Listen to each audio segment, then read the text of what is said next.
ये तो हुआ मनु महाराज की 3 कन्याओं के वंश का वर्णन। आकृति, देवहूति, प्रसूति।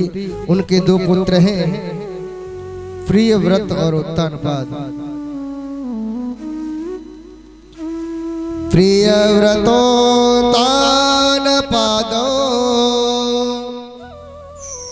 शतरूपापते सुतौ वासुदेवस्य कलया रक्षायाम जगतः स्थितौ। मनु महाराज और शत्रुपा के 2 पुत्र प्रियव्रत और उत्तानपाद। प्रियव्रत किसे कहते हैं? प्रिय कहते हैं सुंदर, व्रत माने प्रतिज्ञा। जिसने अपने जीवन में सुंदर सत्कर्म करने का संकल्प लिया हो उसी को प्रियव्रत कहते हैं।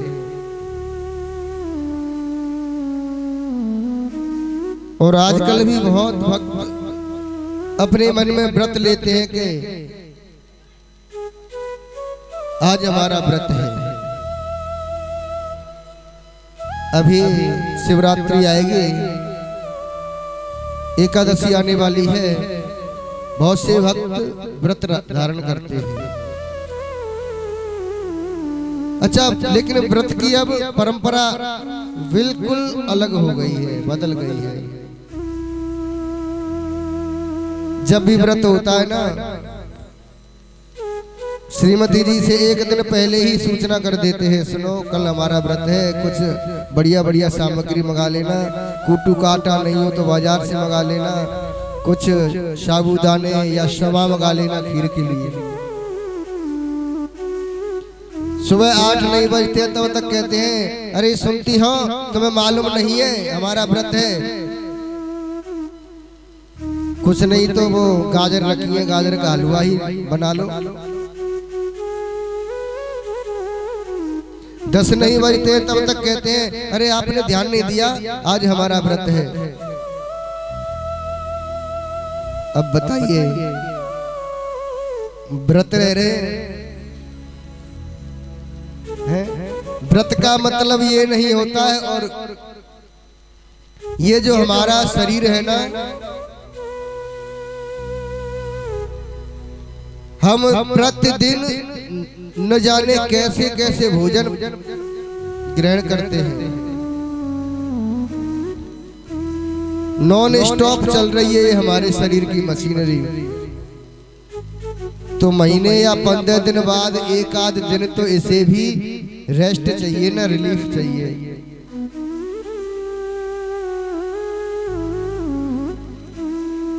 डॉक्टरों के अनुसार महीने या 15 दिन में 1 दिन व्रत रखना चाहिए शरीर को, जिससे कि हमारी जो दिनचर्या है वह सुचारू रूप से चलती रहे।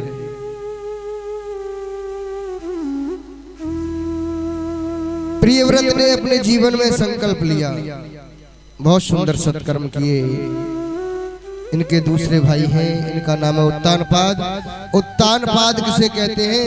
समाज में जिसका पैर ऊंचा हो उसी को उत्तानपाद कहते हैं। उत्तानपाद अयोध्या के राजा हैं, जिनकी बड़ी ही सुशील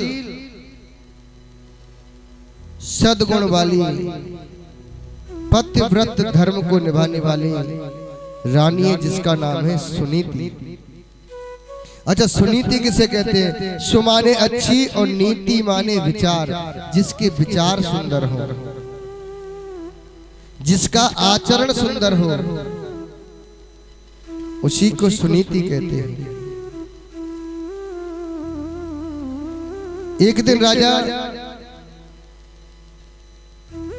सुदूर जंगल में घोड़े पर सवार होकर के शिकार करने के लिए गए, तो वहां इन्होंने एक सुरुचि नाम की सुंदर कन्या को देखा और राजा कन्या को देख करके आसक्त हो गए और गंधर्व विधि से राजा ने सुरुचि के साथ में विवाह कर लिया।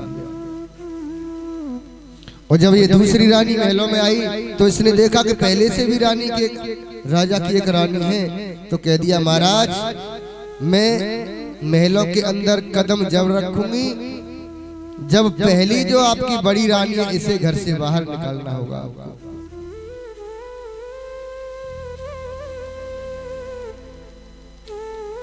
राजा ने सुरुचि के प्रेम में पागल होकर के अपनी सुनीति जैसी सुलक्षण रानी को घर से बाहर निकाल दिया।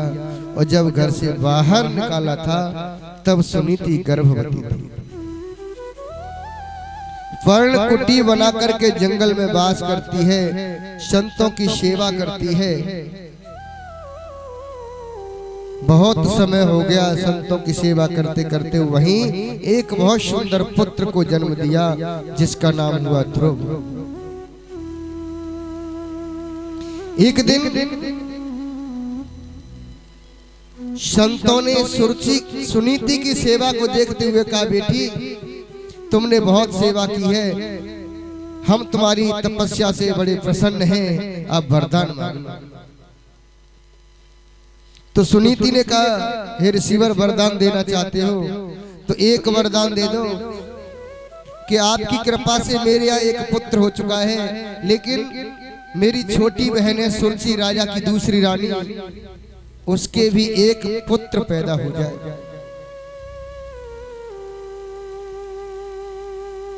संतों ने कहा, देवी तुम जैसी विलक्षण नारी मैंने कोई दूसरी नहीं देखी। अरे जिसे पाकर के राजा ने तुम्हें घर से बाहर निकाल दिया उसके लिए आप मंगल की कामना कर रही हो। रानी सुनीति ने कहा कि हाँ ऋषिवर, मैं चाहती हूँ कि मेरी छोटी बहन के भी एक पुत्र हो जाए। तो संतों ने आशीर्वाद दिया कि तथास्तु ऐसा ही होगा। कुछ समय के बाद सुरुचि के भी एक पुत्र का जन्म हुआ जिसका नाम उत्तम होता है। एक दिन उत्तम और ध्रुव खेलते खेलते राज दरबार में राजा उत्तानपाद की सभा में पहुंचे। राजा ने ध्रुव को देखा, कहते हैं ना, होनहार बिरबान के होत चीकने पात। बहुत सुंदर छवि है बेटे की। राजा ने ध्रुव को देखा और अपनी गोदी में बिठा लिया सिंहासन पर। किसी ने जाकर के सुरुचि को बता दिया, महारानी अरे देखिए राजा की बुद्धि को क्या हो गया, जो जंगल में वास कर रही है तुम्हारी दासी सुनीति के पुत्र को राज सिंहासन पर बिठा लिया। उसी वक्त आग बबूला होती चली आती है। ध्रुव को पकड़ा और सिंहासन से नीचे पटक दिया। दासी का पुत्र होकर के राज सिंहासन की कामना करता है।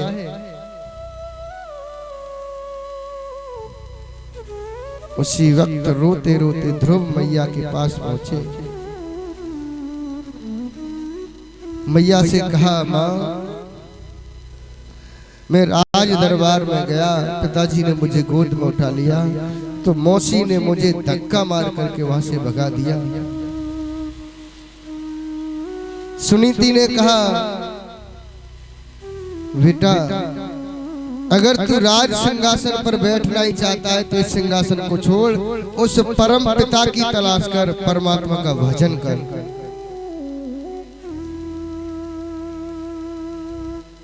ध्रुव को मार्ग दिखा दिया कि भगवान के दर्शन कर, और भगवान के दर्शन हो जाएंगे तो हर वस्तु तेरे लिए पर्याप्त हो जाएगी।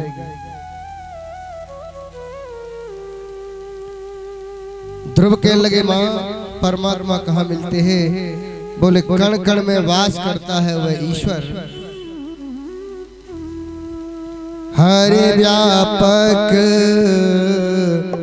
सर्वत्र समाना, हरे व्यापक सर्वत्र समाना, हरे व्यापक सर्वत्र समाना, प्रेम से प्रगट होए में जाना, प्रेम से प्रगट होए में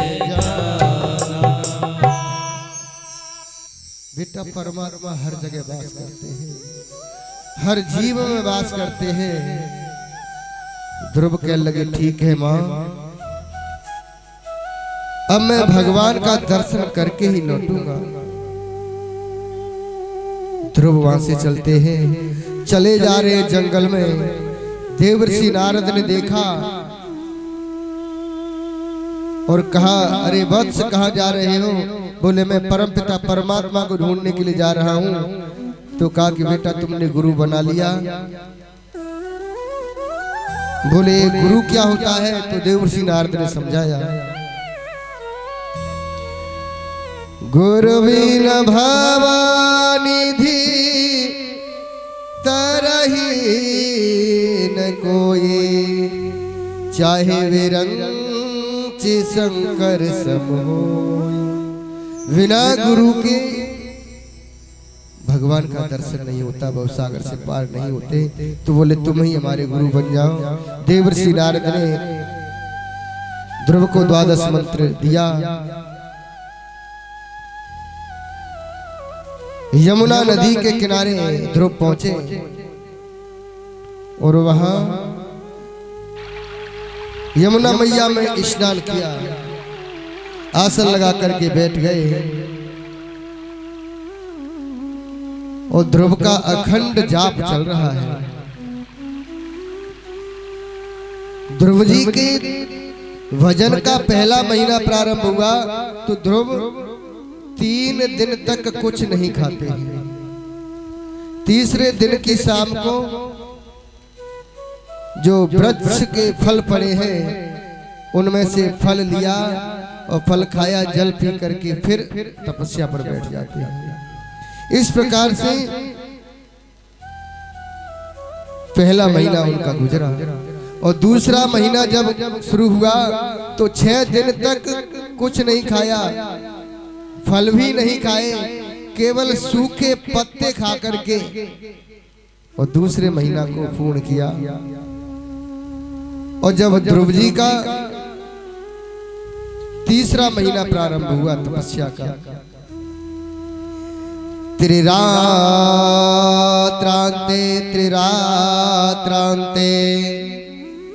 प्राप्ते कपेथ बदरासन, आत्मभ्रात्यनुसारे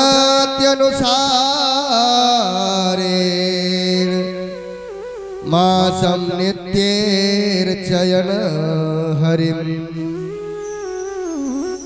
तीसरा महीना प्रारंभ हुआ तो 9 दिन तक कुछ नहीं खाते हैं, केवल जल पी करके भगवान का भजन किया।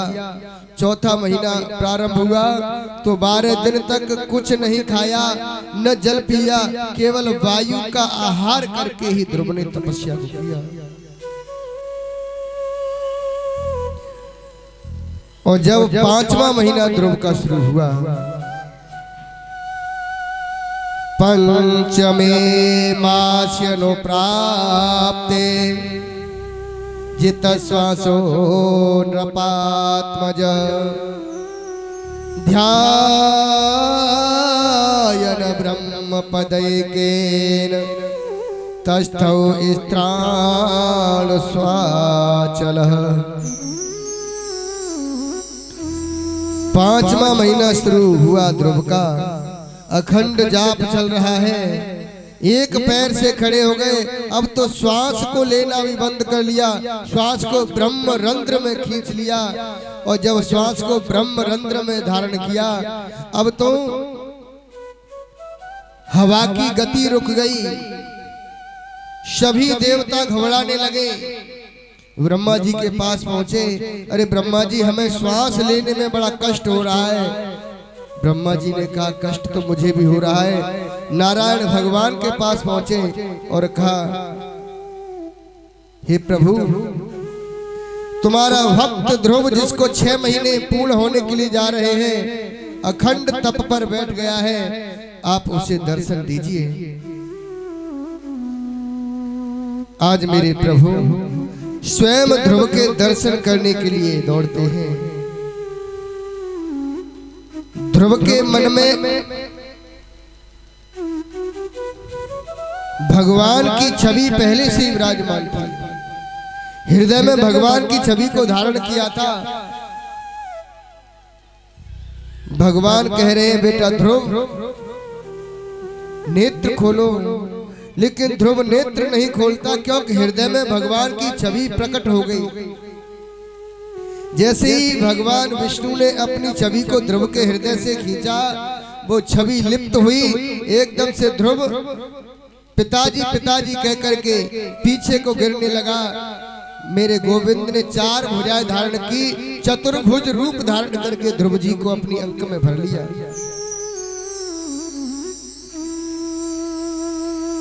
ध्रुव भगवान की तरफ देख रहे हैं, भगवान ध्रुव की तरफ देख रहे हैं, लेकिन कोई किसी से कुछ कह नहीं रहा। ऐसा दृश्य देखा तो देवता लोग आकाश मंडल में हंसने लगे।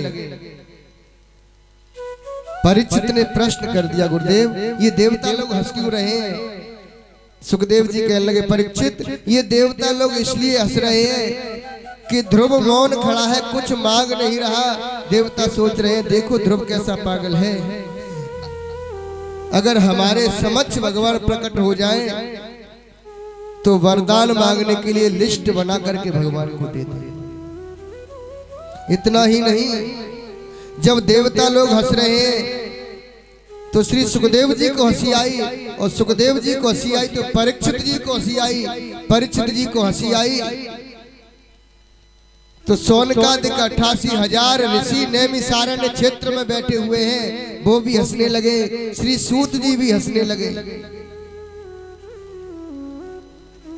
मेरे गोविंद ने ध्रुव के कपोलों से अपना शंख लगाया। मूकं करोति वाचालं पंगुं लंघयते गिरिं यत्कृपातमहं वन्दे परमानंद माधवम्। ध्रुव जी के कपोल से अपना शंख लगाया, वेद वेदांत का पाठ ध्रुव के हृदय में प्रकट हो गया। भगवान ने कहा ध्रुव वरदान मांग लो।